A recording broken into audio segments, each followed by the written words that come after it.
Christian News from English Christian Times. COVID-19 lessons from a British missionary to China. God is often glorified in delay. We see that explicitly in John 11 when Jesus deliberately waits 2 full days before going to Lazarus, who was seriously sick and then died. As we all know, Lazarus was subsequently raised from the dead to the glory of God. And in a similar way, God is being glorified now. Even though we are stuck at home, can no longer meet with others at church, and our daily routines have been fundamentally altered, Jesus is still on his throne and is working everything together for our good. Romans chapter 8, verse 28. Phil Moore, a teacher and evangelist at Everyday Church in London, calls this kind of spiritual season we are in the coronavirus experiment. Moore refers to the early 20th century missionary, James O. Fraser, who was the first to take the gospel to the pagan Chinese of Lesuland. The Lesu are an immense, formerly unreached people group, originally located several hundred miles west of Wuhan.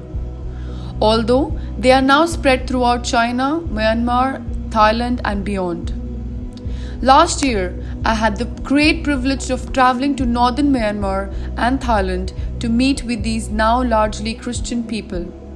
Their love for Christ and His gospel was inspiring, and their zeal for mission is something which could have made James O. Fraser weep with joy, especially when one considers the many hardships he endured.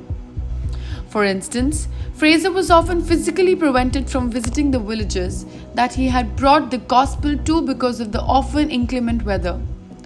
What the missionary decided to do during these times was earnestly commit himself to pray. As Ellen Crossman writes in her biography of Fraser, Mountain Rain, "If I were to think after the manner of men, I should be anxious about my Lesu converts, afraid for their falling back into demon worship. But God is enabling me to cast all my care upon Him. I'm not anxious, not nervous. If I hugged my care to myself instead of casting it upon Him, I should never have persevered in the work of so long. Perhaps never even have started it. But if it has been begun in Him, it must be continued in Him." What a great encouragement for us as Christians, especially during these difficult days of social isolation. But with our schedules being emptied, there is much work to be done, chiefly on our knees, to be interceding for our word regarding Christ's purposes, to be casting all of our anxieties upon Him, because we know that He cares for us. What a wonderful privilege and promise. This is especially challenging for those of us who are pastors of Christ's flock. All of a sudden, our priorities have been exposed, and we no longer have the excuse that we are too busy, as if that was ever unacceptable for our prayerlessness.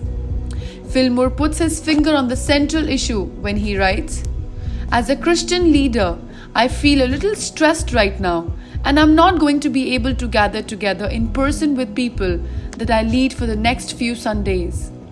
I'm busy pastoring many of them via email and social media, and I'm busy preparing online services so that I can serve them well over the next few Sundays. But I'm challenged that I can do far more to serve them than to take my pastoral over busyness online. God isn't just encouraging me to transfer my face-to-face meetings into Skype and Zoom conference calls for a season instead. He's inviting Christian leaders all across the Western world right now to rethink the whole of their ministry and to trust Him that their inability to gather people to them for a season is an opportunity for them to gather themselves to God on behalf of the people." Charles Spurgeon preached that prayer is the slender nerve which moves the muscle of omnipotence. By God's grace, let's therefore embrace the next few weeks as an opportunity to experiment together and discover how much this is true.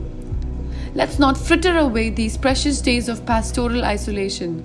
Let's use them in such a way that we can look back in days to come and recall the lessons of Western Church's great coronavirus experiment in prayer. Amen. May the Lord God Almighty pour out His grace upon us at this time, that we would recommit ourselves to interceding before Him in prayer. That this will be a season of not only personal renewal and growth, but that the real unseen work of prayer in God's perfect timing bring about true and lasting spiritual truth. Christian news from English Christian Times.